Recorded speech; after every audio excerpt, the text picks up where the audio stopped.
선교가 막바지에 이르르는 지난 수요일 날이었죠. 선교지에서 와이파이가 터지는, 이제 필리핀은 와이파이가 안 터지면 뭐 아무것도 못 하니까요. 그래서 우리나라는 뭐 걸어다니면서 다 터지지만 거기는 중요한 자리, 좋은 데 가야 이게 터집니다. 그래서 커피숍에 가서 애들이 이제 점심 먹고, 야 마지막이니까 우리 커피나 필리핀 커피나 한번 마셔보자. 그래서 이제 커피숍에 들어갔더니 와이파이가 터지는 거예요. 그래가지고 와이파이를 켜가지고 이렇게 하다 보니까 요즘에 이제 우리나라를 며칠 동안 시끄럽게 했던 목사 아버지, 자기 아이를 죽여서 11개월 동안 방치했던 그 기사가 뜨는 거예요. 야, 이게 어떻게 이런 일이 또 생겼나. 이거 참 같은 목사로서 참 보기 참 참담하다, 안타깝다 그러면서 봤는데, 더 깜짝 놀라는 건 봤더니 서울신대 교수라는 거예요. 서울신대는 제가 나온 학교입니다. 서울신학대학교. 그러니까 그 목사님은 우리 성결교회 목사입니다. 그리고 그 서울신학대학교에서 후배들을 가르치는 시간 강사. 봤더니 저보다 5년 후배도만요. 그렇게 해서 참 그걸 보면서 목사이면서도 안타깝고, 또 같은 학교 서로 알지는 못하지만 후배라고 하는 사실 때문에 안타까웠고, 또 성결교회, 같은 성결교회 목사라는 것 때문에 참 이것이 어떻게 해야 되는가. 야, 어떻게 이런 일이 있냐. 선교지에서 참 참담했던 그 생각이 납니다.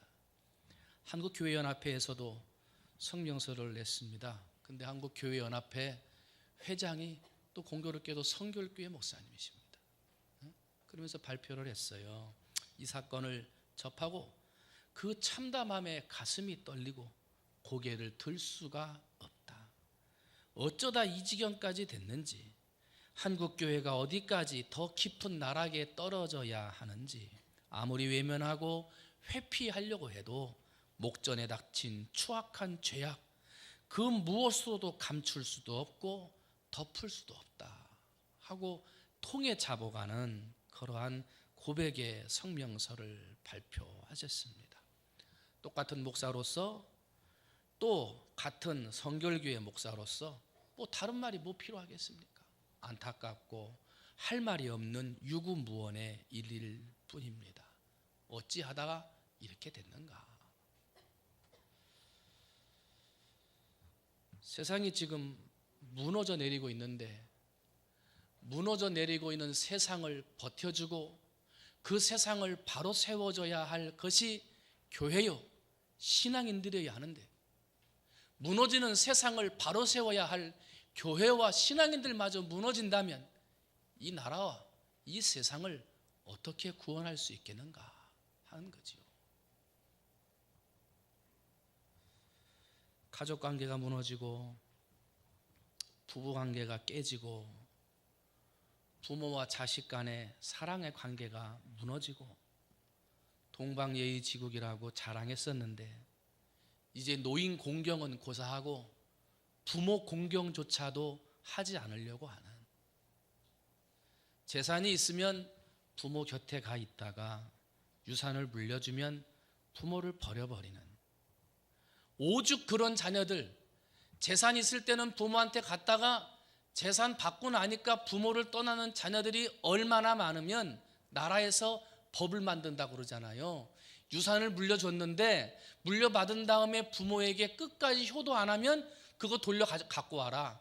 그 법을 만든다잖아요. 얼마나 돈만 받고 부모에게 효도하지 않는 자녀가 많았으면 그런 법률까지 만들려고 하느냐.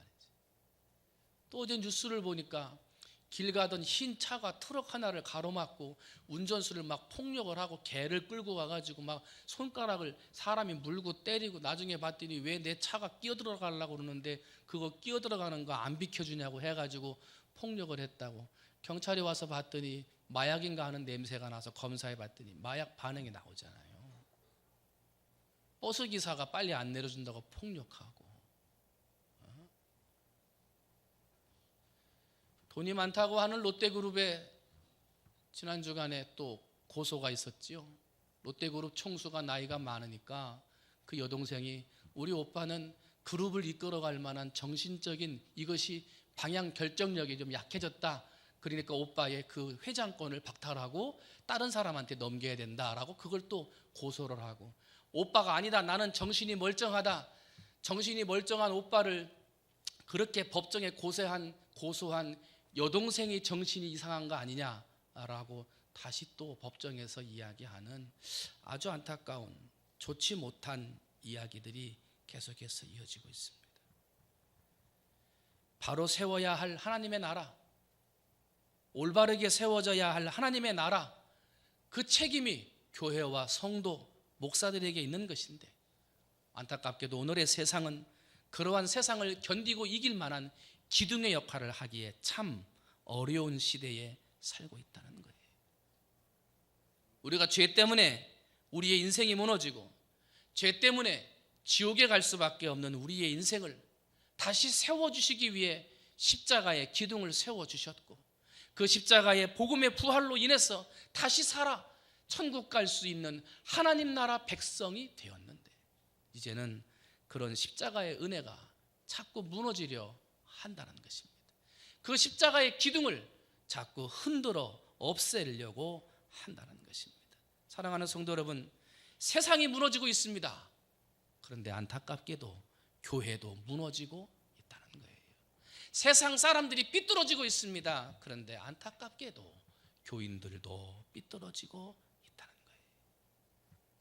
교회마저 무너진다면, 교인들마저 하나님 나라 세우는 일에 무관심하다면 이 나라와 백성을 누가 일으켜 갈 수 있겠습니까?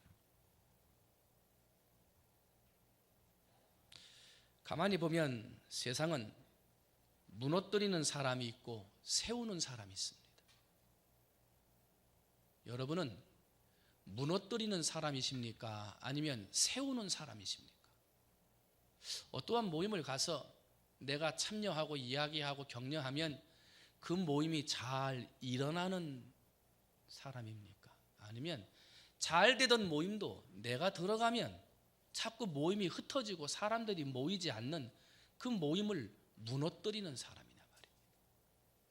예수 믿는 사람은, 하나님의 아들 예수 그리스도를 믿는 사람은 절대로 어느 자리에서도 무너뜨리는 사람이 돼서는 안 됩니다. 세우는 사람이 되어야 됩니다. 여러분이 있는 자리, 만나는 사람, 어느 모임의 자리에 가 있든지 여러분 무너뜨리는 인생이 되지 말고 세우는 인생들이 되시기를 주님의 이름으로 축원을 드립니다.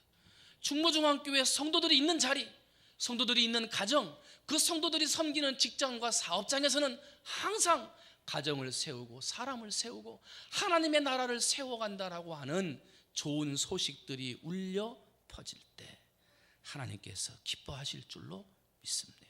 세우는 사람. 오늘 본문 말씀을 봤더니요, 그럼 왜 사람들이 자꾸 무너져 가느냐 말이에요. 왜 세상이 자꾸 무너져 가느냐, 왜 예수 믿는 사람들조차도 무너져 가느냐, 그것을 우리에게 세 가지로 설명을 해요. 첫 번째는요, 사람을 믿기 때문이다 그래요. 사람을 믿는다. 한번 따라합니다. 사람을 믿지 말라. 오늘 본문 말씀 보지요. 무릇 사람을 믿으며 그래요. 세상에서 실패한 사람들은 사람을 믿는다는 것입니다. 그런데 여러분, 우리가 뭔가 약속을 하고 거래를 하고 물건을 살 때 사람을 믿어야 합니다. 그죠?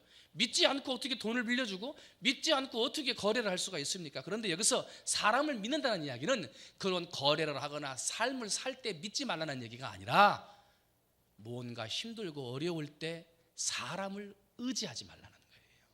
사람을 의지하지 말라. 성경은 사람을 의지하지 말아야 할 이유에 대해서 여러 가지를 설명하는데, 시편 146편 3절 말씀 봤더니 도울 힘이 없는 인생 의지하지 말라. 호흡이 끊어지면 흙으로 돌아가서 그날에 그의 생각이 다 소멸되리라. 죽으면 끝난다는 거예요. 우리가 의지하고자 하는 사람의 인생이 누구를 도울 수 있는 힘이 없다는 것입니다. 그 호흡이 끊어지면 자기 인생도 그냥 끝나버리는 아무것도 아닌 인생이라는 거예요. 예레미야 17장입니다. 만물보다 거짓되고 심히 부패한 것이 사람의 마음이니 그랬어요. 겉으로는 그럴듯한 허울과 옷을 입고 살아가지만 그러나 우리의 마음은 부패하고 하나님이 보시기에 거짓된 모습으로 살아가는 것이 사람이라는 거예요. 때문에 그런 사람을 의지하지 말라는 거예요. 우리는 바벨탑 사건을 잘 압니다. 바벨탑 사건이 보여주는 문제가 뭡니까? 사람의 문제예요. 인본주의, 영어로는 휴머니즘이라고 그래요. 그런데 말이 인본주의지, 인간답게 살고 인간의 존엄성을 유지하고 존중해 준다, 참 말은 좋습니다. 그런데 이것을 깊이 들어가 보면 하나님의 법칙에 어긋나는 것입니다.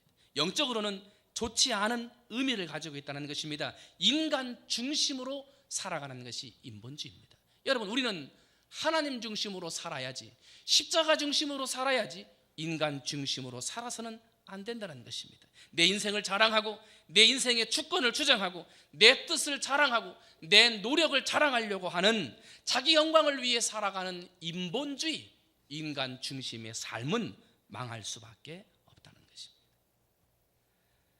아담과 하와가 범죄합니다. 우리가 그 사건을 잘 알지요? 뱀이 유혹을 하지 않습니까? 선악과를 따먹도록 충동합니다. 그리고 그 충동하는 말을 창세기 3장 5절은 이렇게 말을 해요.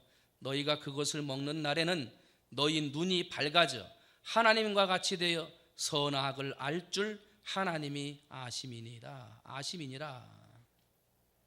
지금 선악과는요, 창조주 하나님이 만들어 놓은 모든 동산에 있는 것 중에 하나, 다른 건 다 먹고 마시고 가져도 되지만 이것 하나만은 하지 말라라고 하는 창조주 하나님과 피조물 인간의 마지막 남은 증거입니다.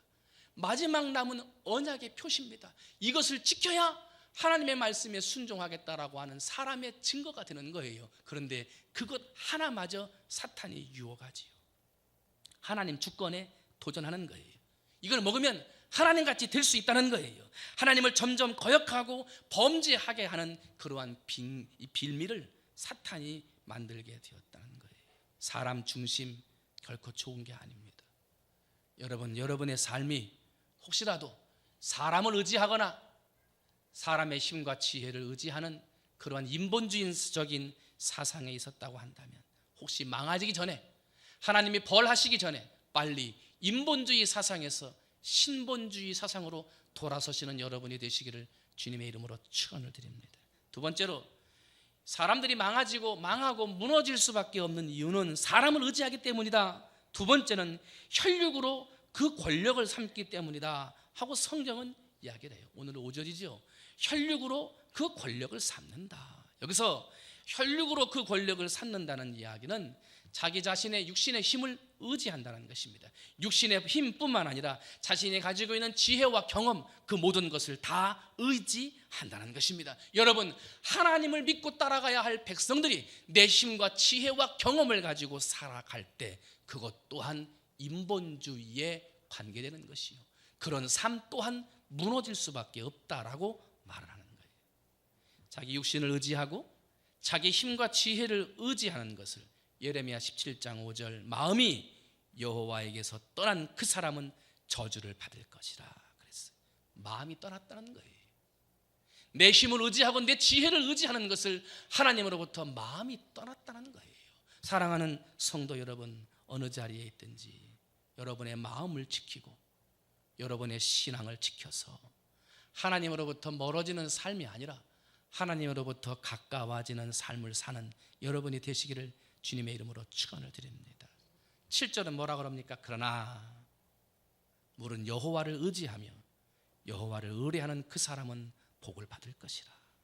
시편 118편, 여호와는 내 편이시라 내게 두려움이 없나니 내게 어찌할꼬, 여호와께서 내 편이 되사 나를 돕는 자 중에 계시니 하고 말을 해요.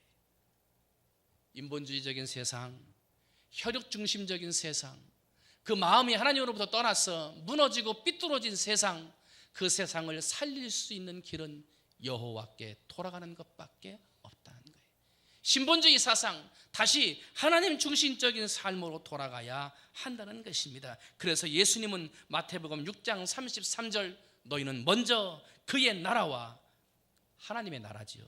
그의 의, 누구의 의입니까? 하나님의 의를 구하라. 하나님의 나라와 하나님의 의를 먼저 구하라는 거예요. 철저하게 하나님 중심으로 돌아가야 산다. 그리하면 이 모든 것을 너희에게 더하시리라 그랬습니다. 우리는 돌아온 탕자 이야기를 잘 알아요. 누가복음 15장에 나오지요. 탕자가 아버지를 배반하고 가출하지 않습니까? 아버지의 재산을 받아서 나가지요. 돈만 있으면 잘 살 줄 알았단 말입니다. 그러나 얼마 지나지 않아 재산을 다 탕진했습니다. 흉년을 만났습니다. 먹을 것이 없어서 돼지가 먹는 쥐염 열매도 먹지 못합니다. 그때 탕자의 마음속에 드는 생각이 있는 거예요. 아버지께 가면 살 텐데, 아버지께로 돌아가면 살 텐데 하는 마음이 그 속에 있었던 거예요. 누가복음 15장 20절 뭐라 그래요? 이에 일어나서 아버지께로 돌아가니라. 아버지께로 돌아가는 순간 탕자의 인생에 대변화가 일어납니다. 새 옷이 입혀졌습니다. 가락지가 끼워졌습니다. 살찐 송아지를 잡고 잔치가 벌어졌습니다. 승리하는 인생, 축복된 인생으로 바꾸어졌던 것입니다. 아버지를 떠났을 때는 비참하고 처량하기 그지없었던 삶이었는데 아버지께로 돌아가니까 존귀한 인생, 축복된 인생이 되었던 것입니다. 마찬가지입니다. 하나님 중심적인 삶에서 떠나 나를 중심하고 내 생각과 지식을 중심으로 하는 삶으로 떠난 사람은 영적으로 가출한 탕자와 같습니다. 그 인생은 무너질 수밖에 없습니다. 당장은 돈이 있고 건강이 있어 얼마를 버틸 것 같지만 얼마 가지 않아 그 육신과 재산은 다 탕진하고 말 것입니다. 살 수 있는 길은 아버지께로, 살 수 있는 길은 아버지께로 가는 길밖에 없습니다. 그러면 다시 살게 되는 것입니다. 호세아 6장 1절입니다. 오라 우리가 여호와께로 돌아가자. 여호와께서 우리를 찢으셨으나 도로 낮게 하실 것이요 우리를 치셨으나 싸매어 주실 것입니다. 여호와께서 이틀 후에 우리를 살리시며 셋째 날에 우리를 일으키시리니 우리가 그의 앞에서 살리라. 사랑하는 성도 여러분, 내 신앙의 삶이 인본주의적인 세상, 혈육을 중심으로 하는 세상, 하나님으로부터 그 마음이 멀어져서 무너져가고 있는 인생은 아닌가? 나의 모습을 한번 돌이켜보시기를 바랍니다. 이 나라와 민족이 다시 살 수 있는 길은 하나님께로 돌아가는 것밖에 없다는 사실을 깨달으시기를 바랍니다. 이번 명절에 어디에서 누구를 만나든지 무너지는 가정, 무너지는 사람, 무너지는 사회의 이야기를 할 것입니다. 그때마다 여러분은 이야기할 수 있어야 됩니다. 하나님께 돌아가야 산다. 나라의 어려운 정치 이야기, 수많은 전쟁과 싸움과 죽음과 매로 때리고 강도하는 이 무너져가는 이 세상 다시 세울 수 있는 것, 그것은 하나님께 돌아가는 것밖에 없다. 여러분, 그 이야기를 대담하게 증거할 수 있는 여러분이 되셔야 될 줄로 믿습니다. 그래서 이번 자리에 어느 곳에 가든지 정말 정치의 어려움, 경제의 어려움, 나라의 숱한 어려움들을 이야기하며 한탄할 때 그 자리에서 같이 한탄하며 말을 나누는 사람이 되지 말고 그러한 어려운 세상, 어려운 나라를 세울 수 있는 방법은 하나님밖에 없다는 사실을 자신 있게 이야기하고 외치셔서 바벨탑처럼 무너져가고 탕자처럼 길 잃고 방황하는 세상 사람들을 하나님 앞으로 인도해낼 수 있는 우리 사랑하는 성도님들이 다 되시기를 주님의 이름으로 축원을 드립니다. 기도합니다. 하나님